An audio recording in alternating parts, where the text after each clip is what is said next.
नमस्कार। Between the lines में आपका स्वागत है। आज हम बात करेंगे स्टालिन के हिंदी विरोध की। तमिलनाडु में अगले साल अप्रैल में विधानसभा चुनाव है। उसके पहले स्टालिन ने हिंदी को एक बड़ा मुद्दा बना लिया है और वो कह रहे हैं कि त्रिभाषा फॉर्मूले को हम लागू नहीं करेंगे। वैसे अभी तक भी लागू नहीं है वहाँ, क्योंकि उसमें जो 3 भाषा है उसमें एक हिंदी पढ़ाने की बात हो रही है। तो हिंदी का विरोध जो है वो कर रहे हैं, लेकिन जो उनका हिंदी का विरोध तमिलनाडु में है वो हिंदी भाषी राज्यों में कांग्रेस और सहयोगी विपक्षी दलों के लिए मुसीबत साबित हो सकती है। क्योंकि एक बार आप समझिए कि हिंदी भाषी राज्यों में अगर किसी राज्य में हिंदी का विरोध होता है तो उसका असर जरूर पड़ेगा।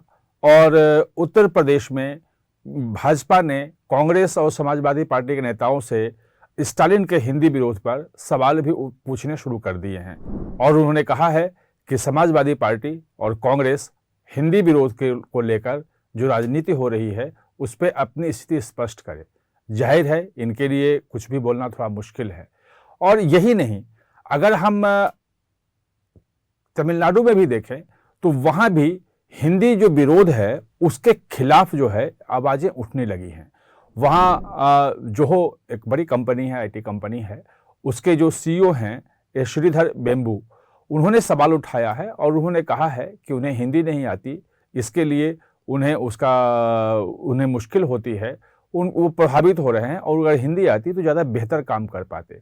और उनका कहना है कि चूँकि आईटी के क्षेत्र में तमिलनाडु में काफ़ी कंपनियाँ आ चुकी हैं, वहाँ के युवा ठीक कर रहे हैं, अगर वो उन्हें हिंदी आएगी तो हिंदी भाषी राज्यों में आईटी का जो बड़ा एक बाजार है उसमें उन्हें आसानी होगी पहुंचने में, वो अपनी चीज़ों को वहां तक पहुंचा पाएंगे। यानी कि जो स्टालिन का हिंदी विरोध है वो कहीं ना कहीं वो वहां के युवाओं की बात कर रहे हैं कि वो तमिल पढ़ेंगे, तमिल भाषा को सुरक्षित करने की बात कर रहे हैं, तमिल संस्कृति को बचाने की बात कर रहे हैं, वहाँ युवाओं के लिए रोजगार की बात कर रहे हैं कि अगर वो तमिल पढ़ेंगे, तमिल ही जानेंगे तो ज़्यादा बेहतर वहाँ पे तमिलनाडु में अच्छा उनको अवसर मिलेगा।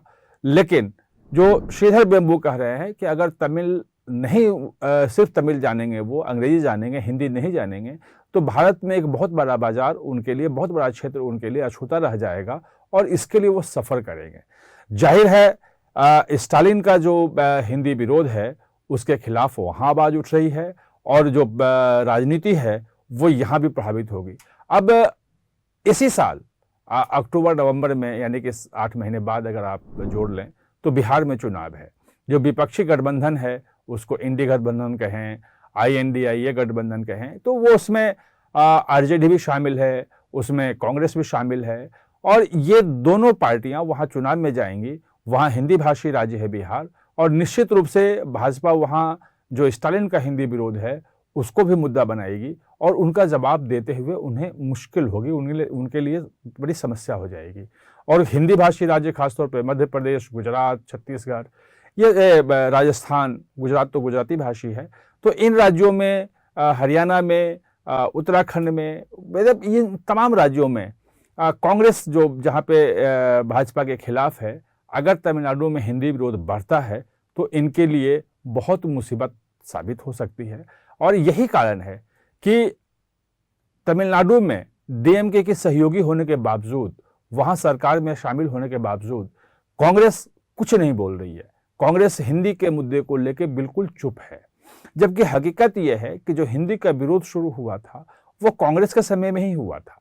सबसे पहला जो हिंदी विरोध तमिलनाडु में शुरू हुआ था वो 1937 में हुआ था और उस वक्त श्री राजगोपालाचारी जो थे, C राजगोपालाचारी, वो वहाँ पे सरकार के प्रमुख थे, कांग्रेस के थे और उन्होंने तमिलनाडु को देश के साथ जोड़ने के लिए जो एक भाषाई दूरी है उसको कम कर लिए, एक संपर्क भाषा के रूप में हिंदी को स्थापित करने के लिए उन्होंने हिंदी की शुरुआत की थी कि प्राथमिक जो स्कूल हैं वहाँ पे हिंदी पढ़ाई जाए।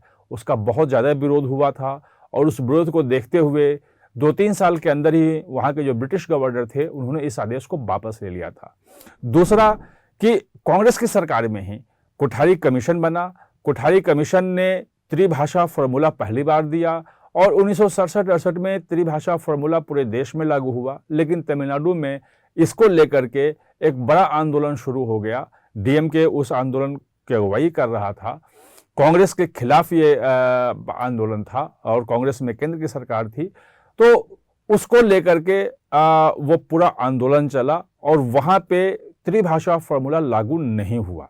यहाँ तक कि 1986 में जब राजीव गांधी की सरकार थी, नई शिक्षा नीति उस वक्त आई थी, उसमें भी त्रिभाषा फॉर्मूले की बात थी और वो बाकी राज्यों में सभी राज्यों ने लागू कर लिया, लेकिन तमिलनाडु जो है उसे लागू नहीं किया। वहाँ 2 भाषाएं ही पढ़ाई जाती हैं बच्चों को, एक अंग्रेजी और दूसरा तमिल।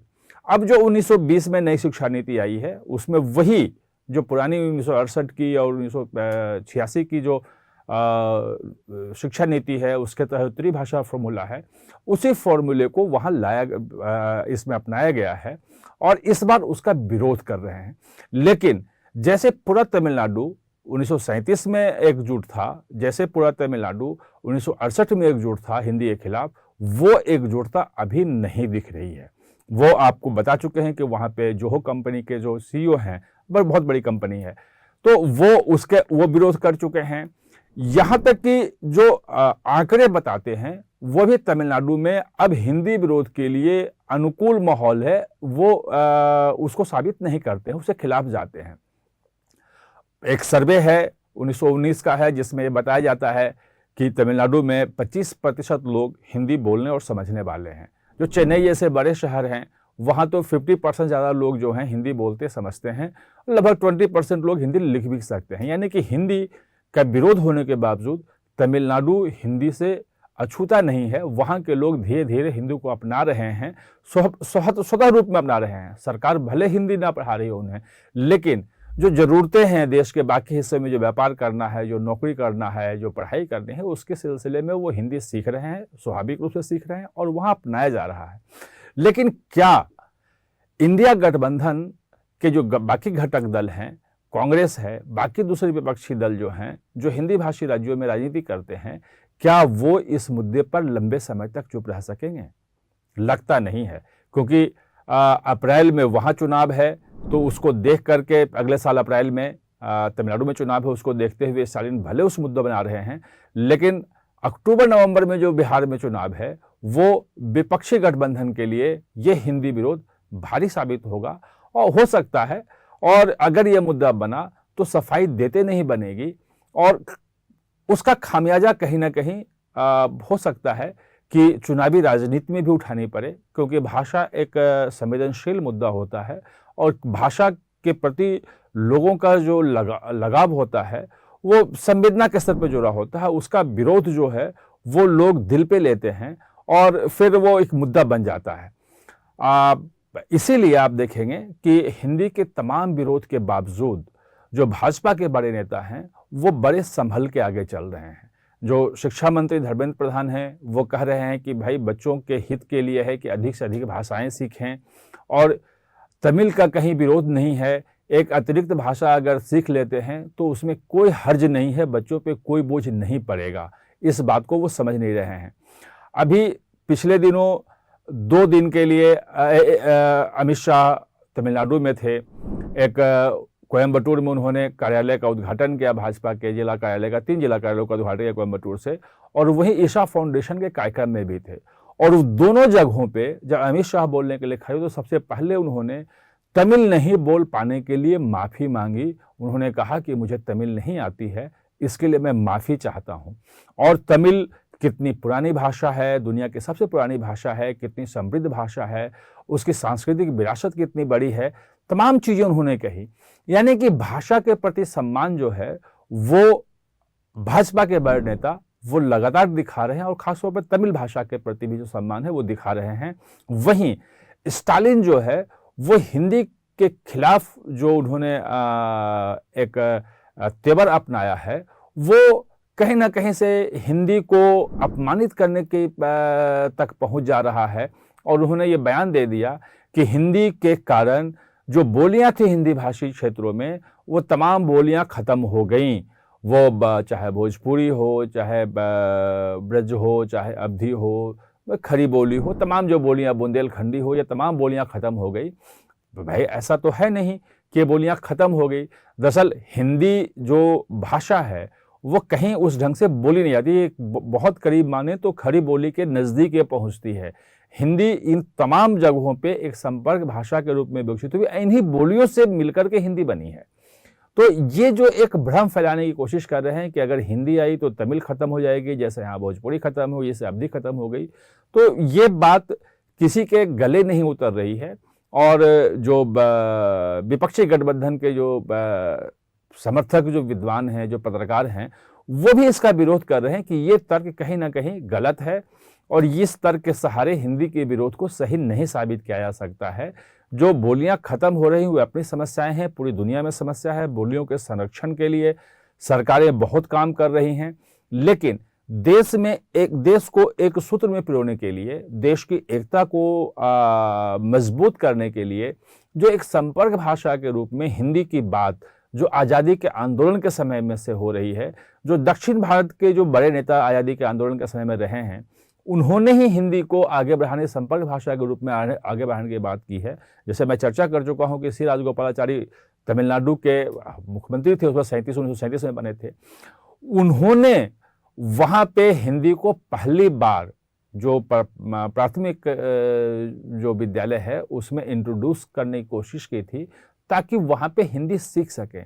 तो स्टालिन जो एक मतलब 50 साल, 75 साल, 100 साल पुरानी जो चीज़ें हैं, 80 साल पुरानी चीज़ें हो गई, उसको लेकर के वो एक नई बहस शुरू कर रहे हैं। मुझे लगता है कि तमिलनाडु में ये जो हिंदी विरोध है वो एक बड़ा मुद्दा बन पाएगा, इसमें संदेह है। दूसरा कि उनके जो अपने सहयोगी दल हैं, उनके लिए हिंदी भाषी राज्यों में उनका ये मुद्दा मुसीबत बन सकता है। आप हमारे साथ चर्चा में जुड़े, इसके लिए बहुत बहुत धन्यवाद।